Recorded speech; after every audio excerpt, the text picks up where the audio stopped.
사도 바울이 율법 아래에 있는 자들, 다르게 말하면 율법으로 구원받으려고 하는 사람들, 할례도 받고 율법도 지켜야 구원받을 수 있다, 이렇게 주장하는 사람들, 그런 사람들을 향해서 이렇게 묻습니다. 4장 21절에 내게 말하라. 율법 아래 있고자 하는 자들아, 율법을 듣지 못하였느냐. 내게 말하라. 율법 아래에 있고자 하는 자들아, 율법을 듣지 못하였느냐. 율법을 지켜서 구원받으려고 하는 사람들한테 너희들 율법도 읽어보지 못했느냐. 율법을 들어보지도 못했느냐, 그렇게 반문합니다. 그러면서 이제 22절로 23절에 이제 율법, 구약 성경의 내용 일부를 이제 제시합니다. 갈라디아서 4장 22절 23절에 기록된 바 아브라함에게 두 아들이 있으니 하나는 여종에게서 하나는 자유 있는 여자에게서 낳다 하였으며 여종에게서는 육체를 따라 낳고 자유 있는 여자에게서는 약속으로 말미암았느니라. 아브라함에게는 두 아들이 있었습니다.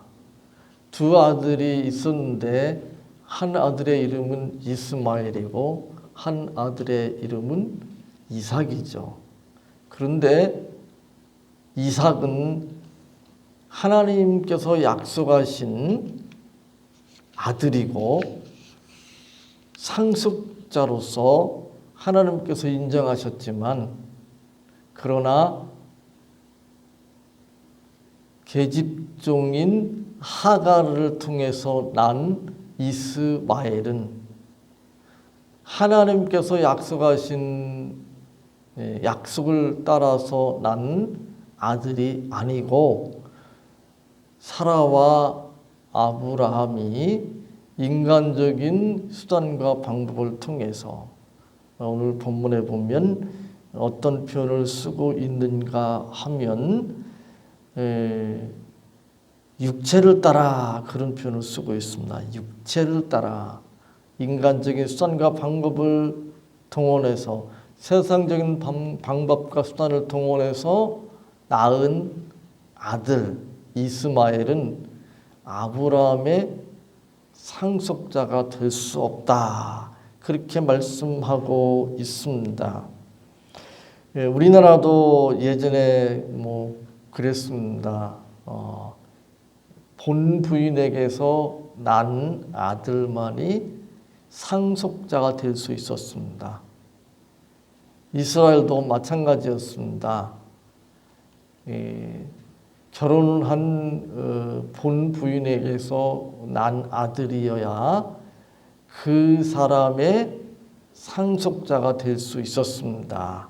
다른 여자에게서 난 아들이 비록 그 남자의 아들인 것은 맞지만, 그러나 상속자가 될 수 없었습니다. 이제 그것을 오늘 본문에서는 23절에 여종에게서는 육체를 따라 낳고 자유 있는 여자에게서는 약속으로 말미암았느니라 라고 말씀하면서 24절에 이것은 비유니 이 여자들은 두 언약이라 하나는 신의 산으로부터 종을 낳은 자니 곧 하갈이라. 이 하갈은 아라비아에 있는 신의 산으로서 지금 있는 예루살렘과 같은 곳이니 그가 그 자녀들과 더불어 종노릇하고 오직 위에 있는 예루살렘은 자유자니 곧 우리 어머니니라 라고 22절 23절의 내용을 설명하고 있습니다.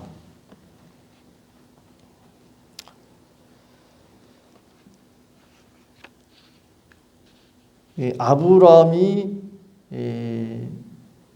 75세에 하나님으로부터 아들을 주시겠다고 하는 약속을 받았습니다.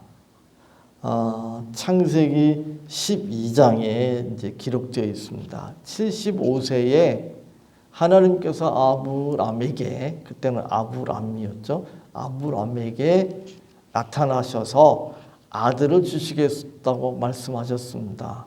물론 그때까지 아들이 없었기 때문에 자기 아내는 불임 여성이고 이제 경수가 끊긴 상황이니까 자기가 집에서 길리운 그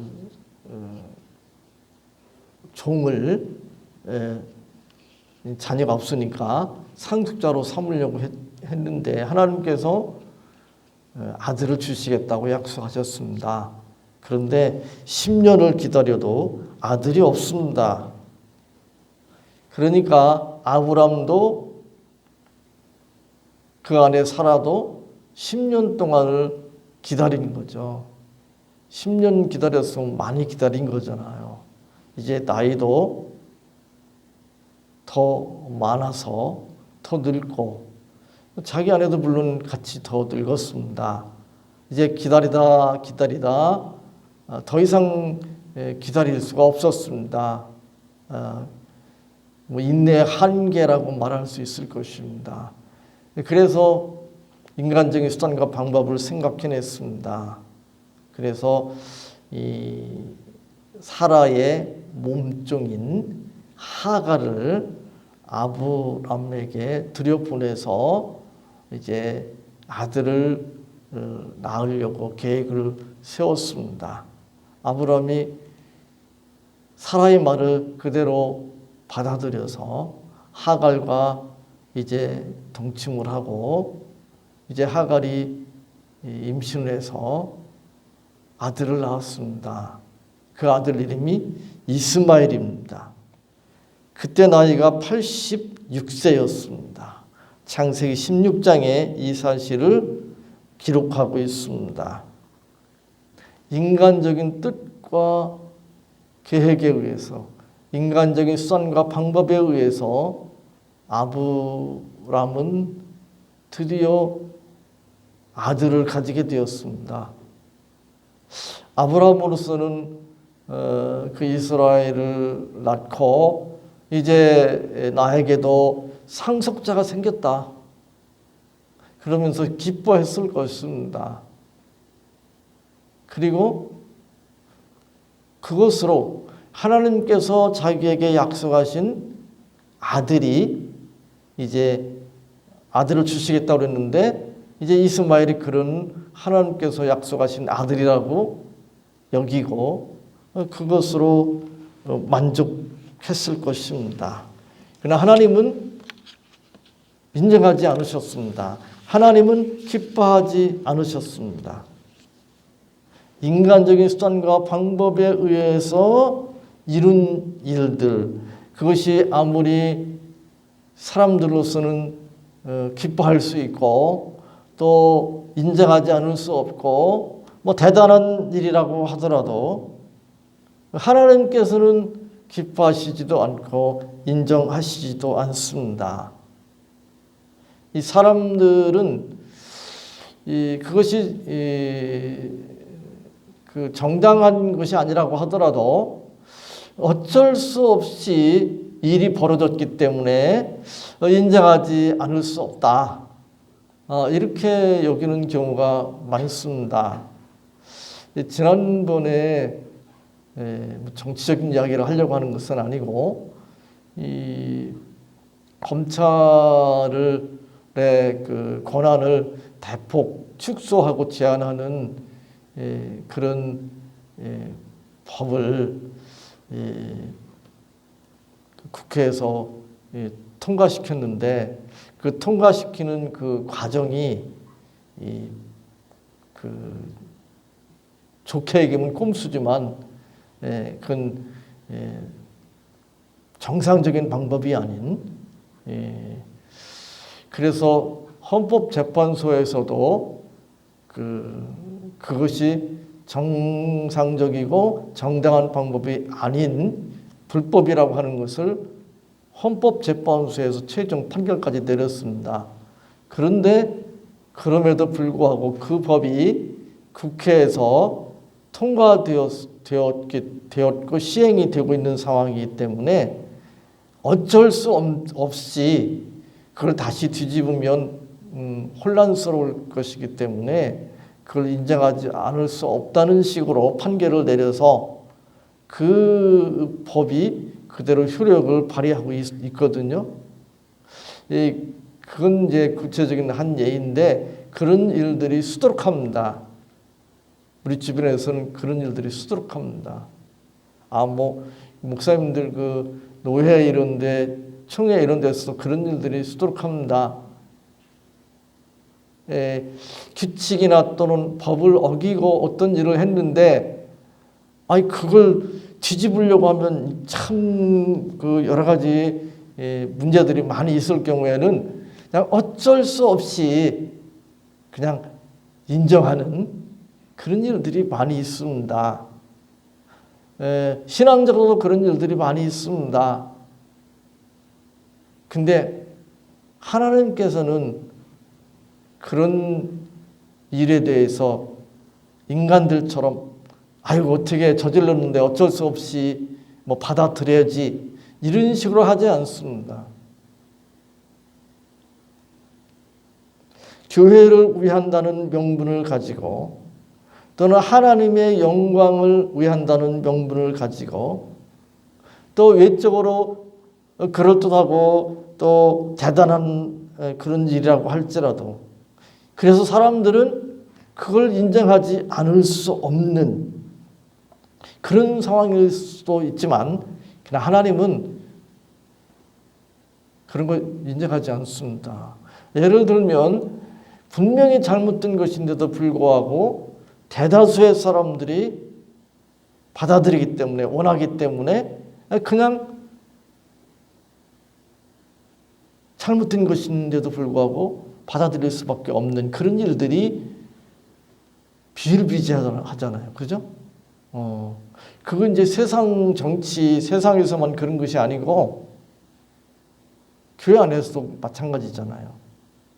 많은 사람들이 모여서 단합을 해가지고 시위를 하고 압력을 가하고 자기들이 원하는 그 일에 반대하면 다음 선거에서 낙선운동을 하겠다 명단을 작성해가지고 이러면 국회의원들이 어떻게 못합니다.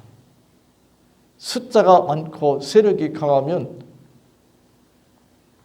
그것이 그냥 옳은 것이 되어버리고 진리처럼 되어버리고 그래서 그 잘못된 것인데 그건 불의한 것인데 라고 하는 것을 알아도 어떻게 할 수 없는 것이 세상입니다. 그러나 하나님은 그렇게 하시지 않습니다. 우리가 누구 앞에서 살아야 되는가? 하나님 앞에서 살아야 됩니다. 인간 앞에서 살아야 되는 것이 아니고 인간적인 선과 방법으로 어떤 일을 이루어냈을 때에 많은 사람들을 규합해서 세력을 규합해서 자기들이 원하는 일을 해냈을 때에 성취감을 느낄지 모릅니다. 그 일로 만족해 할지 모릅니다. 또 다른 사람들이 어쩔 수 없이 그것을 받아들이지 않을 수 없을 수도 있습니다. 그러나 성경은 하나님께서 인간들처럼 그렇게 어쩔 수 없이 인정하시고 받아들이시는 분이 아니라고 하는 것을 분명하게 우리에게 말씀하고 있습니다. 사람들은 신앙생활하면서도 이 세상에서 그 살아가는 어떤 그런 삶의 방식대로 그대로 신앙도 그런 식으로 이해하고 또 그런 식으로 하려고 하는 그런 경향들이 많이 있습니다. 그래서 세상에서 이 사람들이 그 행동하는 일하는 방식을 보면 성취감을 느낀다든지 자기 만족, 어떤 만족을 느낀다든지 또 사람들한테 인정받는다든지 그런 식으로 일을 하고 그런 식으로 살게 되어 있습니다. 그래서 어떤 성취감을 맛보고 자기 만족 그리고 사람들한테 인정받고 그러면 자기는 성공했다고 생각하고 또 그것으로 인하여 행복하다고 이렇게 느끼고 그런 것이 세상 사람들의 삶입니다. 근데 신앙생활도 그런 식으로 하는 사람들이 많습니다. 그 가운데 하나가 무엇인가 하면 전적으로 하나님의 은혜로 구원받았어. 그러면 나는 뭐야 아무것도 아니네 이렇게 되는 거잖아요. 그러니까 사람들이 하나님의 은혜로 구원받지만 하나님의 은혜로만 구원받는 것이 아니라 내가 열심히 어떤 공을 세워서 내가 할례도 받고 당시 갈라디아 교회 또 초대교회의 상황으로 돌아가면 내가 할례도 받고 또 율법도 지키고 또 무슨 공로도 쌓아서 그래서 내가 구원 받았다. 구원 받는다. 그러면 열심도 낼 것이고 또 그렇게 한 것에 대해서 어떤 성취감도 맛볼 것이고 또 그렇게 열심히 무엇인가를 함으로 다른 사람들에게 인정받을 수도 있고 그렇잖아요. 그런 이유 때문에 거짓 사도들이 거짓 교사들이 물론 하나님의 은혜로 구원받지 그러나 하나님의 은혜만으로 구원받는 것이 아니라 할례도 받고 율법도 지켜야 돼 라고 하는 혼합된 복음, 거짓 복음에 미혹이 되어서 설득이 되어서 넘어갔습니다. 그래서 오직 하나님의 은혜로 구원받는다고 하는 사도 바울이 전한 복음이 잘못된 것이라고 배척을 하고 그 복음을 전한 사도 바울도 이제 역시 배척하고 그러다 보니까 바울의 사도권도 의심하게 되고 이런 상황이 벌어졌습니다. 오늘 성경은 하갈과 사라를 두 언약에 대한 비유로 설명하고 있습니다. 그래서 하갈은 신의 산 또 지금 있는 예루살렘이라고 하는 것은 그 당시를 이제 기준으로 해서 지금 있는 예루살렘이라고 하는 것은 뒤에 있는 오직 위에 있는 예루살렘과 대조적인 의미이니까 이 세상에 있는 예루살렘, 지상에 있는 예루살렘. 그러니까 신의 산은 율법하고 연결시킬 수 있잖아요. 또 지상에 있는 예루살렘, 하나님의 백성들이 모여서 하나님께 제사 드려서 자신들의 죄를 해결받는 그런 제사 의식이 이제 떠오를 수밖에 없잖아요. 그런 신의 산, 또 지금 있는 예루살렘, 곧 지상에 있는 예루살렘, 그 모든 율법 또는 의식을 상징하는 그것은 바로 하갈이다, 하갈. 그래서 하갈은 여종이고 그 하갈에게서 난 아들은 아무리 아브라함의 아들이라고 하더라도 종이라는 거예요. 종. 우리나라도 뭐 홍길동 전에 그런 말 나오잖아요. 홍길동이가 그 아버지의 본처에서 난 아들이 아니잖아요. 첩으로부터 난 아들이기 때문에 어떻게 합니까? 자기 아버지를 아버지라고 부르지 못하고 또 자기 형을, 물론 자기 어머니가 아닌 다른 그 아버지의 본처의 형이겠죠. 낳은 아들 형이겠죠. 형을 형이라고 부르지 못한다고 하는 표현이 나오잖아요. 뭐 역사 드라마에도 그런 것들이 많이 나오잖아요. 그 서자라고 그러는데, 서자가 이 본부에서 난 아들에게 뭐 형님 그랬다고는 난리가 나잖아요. 그죠?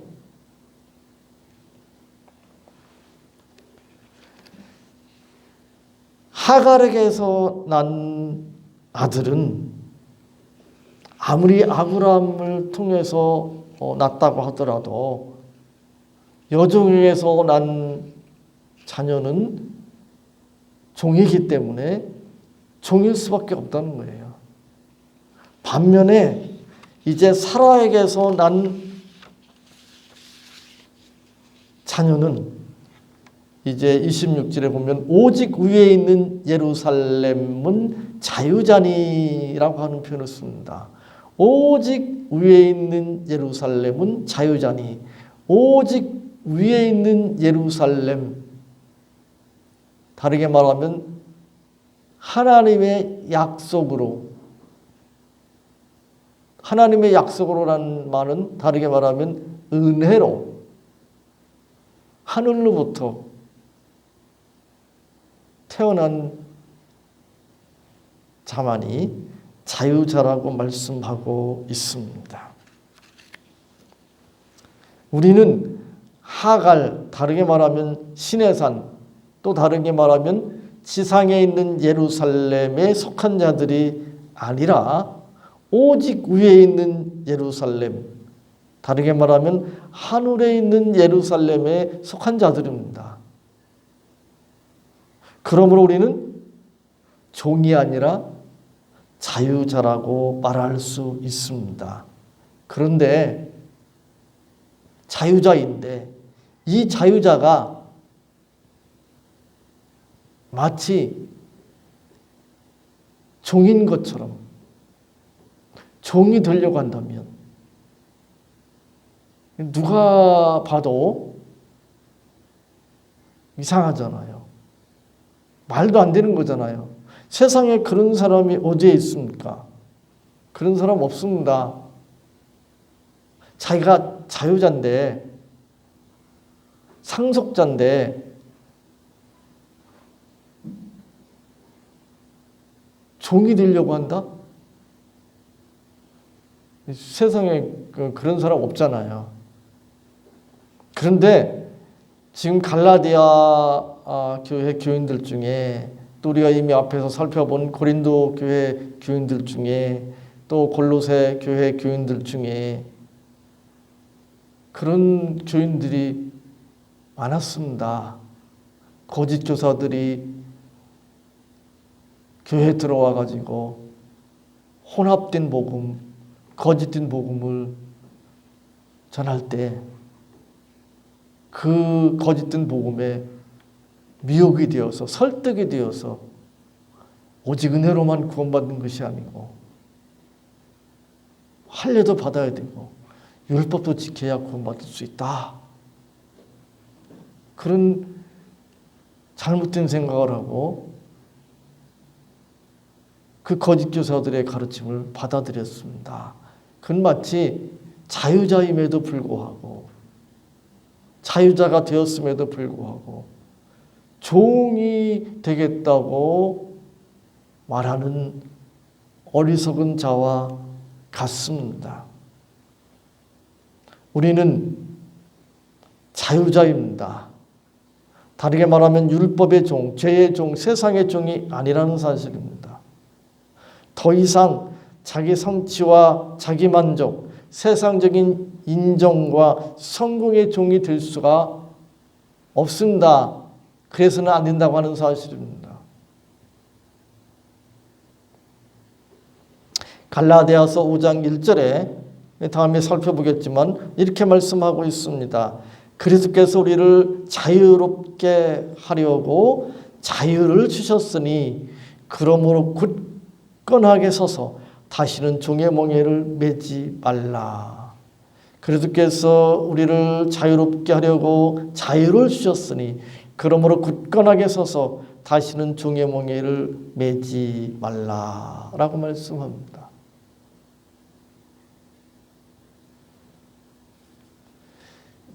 종하고 자유자는, 아들은, 상속자는 전혀 다릅니다.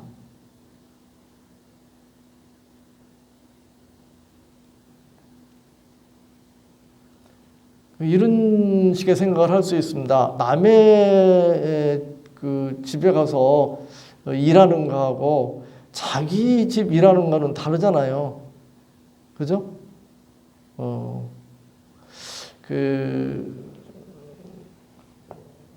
같은 시찰의 어떤 목사님이 그런 이야기를 하더라고요. 그 아버님이 어떤 말씀을 하시는가 하면 이 다른 사람 밑에 들어가 가지고 이 옛날 이야기니까 이 3만 원 받는 것보다 자기 일을 해서 10,000원 버는 게 낫다. 무슨 이야기인지 이해할 수 있죠. 남의 밑에 들어가서 그 사람 일을 해주고 품삯으로 3만 원 받는 것보다 내 일을 해서 10,000원 버는 게 낫다. 어떻게 생각하면 뭐 3만 원 버는 게 낫지 이렇게 생각할지 모르겠습니다. 근데 그렇지 않습니다. 요즘 젊은 애들이 그 대기업에 들어가 가지고 뭐 죽을 똥 말 똥 막 경쟁하면서 일을 뭐 혹사당하면서 일을 하면서 물론 대기업 들어가서 돈은 좀 많이 받을지 모르겠어요. 그렇게 하는데 뭐 일찍 은퇴도 하고 젊은 후배들한테 밀려서 뭐 그런 일들이 많이 있습니다. 그리고 그 뒤에 요즘 장수하는 시대인데 그 다음에 이제 난 뭐 한 거야? 뭐 이러고 그러잖아요. 제가 그 공도중학교에서 가르쳤고 또 평택고등학교에서 가르쳤던 제자인데 이 평택고등학교 졸업하면서 대학을 못 들어가고 자기가 원하는 대학 못 들어가서 재수를 해가지고 그 아버지하고 같이 와가지고 저한테 상담하러 왔어요. 그 이제 그 아버지하고 그 아들하고 뜻이 다른 거예요. 그 아들은 서울대 배지를 달고 싶은 거예요. 그리고 성적이 서울대 들어갈 수 있는 성적이 나왔어요. 그래서 서울대 경제학과나 또는 경영학과를 가고 싶다는 거예요. 그리고 학교에서도 그 아이가 서울대 갔으면 좋겠어요. 왜냐면 그 학교에서 서울대 몇 명 보냈다 이런 게 있으니까 인정받잖아요. 다른 사람들한테. 학교도 인정받고 학교 명예도 올라가고 자기도 폼 잡고 다닐 수 있잖아요. 그런데 제가 그랬습니다. 그 아버지가 자기는 좀 서울대 가지 말고 뭐 의대, 치대 이런 데 갔으면 좋겠다고. 그래서 제가 그랬습니다. 설득을 했습니다. 거기 서울대 나와서 뭐 명예는 있을지 모르겠지만 너 경영학과 경제학과 나와서 열심히 또 시험 공부해가지고 대기업에 들어가가지고 죽도록 그 회사 위에서 일하겠지. 뭐 물론 그것도 의미가 있겠지만 그런 다음에 이제 일찍 은퇴할 거다. 더 능력 있는 후배들이 밀고 올라오기 때문에 그러면 이제 그 다음에 넌 후회할 거다. 그래서 내 생각엔 지금 당장은 그 서울대 다니는 명예를 누리지 못할지 모르지만 단국대 치대를 가라. 단국대 치대를 갔어요. 졸업해서 뭐 공주에 이제 그 치과 병원을 의원을 차렸다 뭐 그런 소리를 들었는데 자기 죽을 때까지 일도 할 수 있고 자기 일을 만들어가는 그런 자유가 있잖아요. 그리고 의미가 있는 거잖아요. 그게 훨씬 자기 일을 만들어가니까. 그런 자유가 우리에게 주어져 있잖아요. 신앙 안에서. 그러므로 이 자유를 여러분들이 온전히 누리시기 바랍니다. 하나님 감사합니다. 오늘 이 말씀 붙들을 수 있도록 도와주시옵소서. 저희들은 약속의 자녀이고 또 오직 위에 있는 예루살렘, 하늘의 예루살렘에 속한 하나님의 자녀로 자유자인 줄 믿습니다. 이 주신 자유를, 이 주신 은혜를 저희들이 온전히 누릴 수 있도록 늘 도와주시고 인도해 주옵소서. 예수님의 이름으로 기도하옵나이다. 아멘.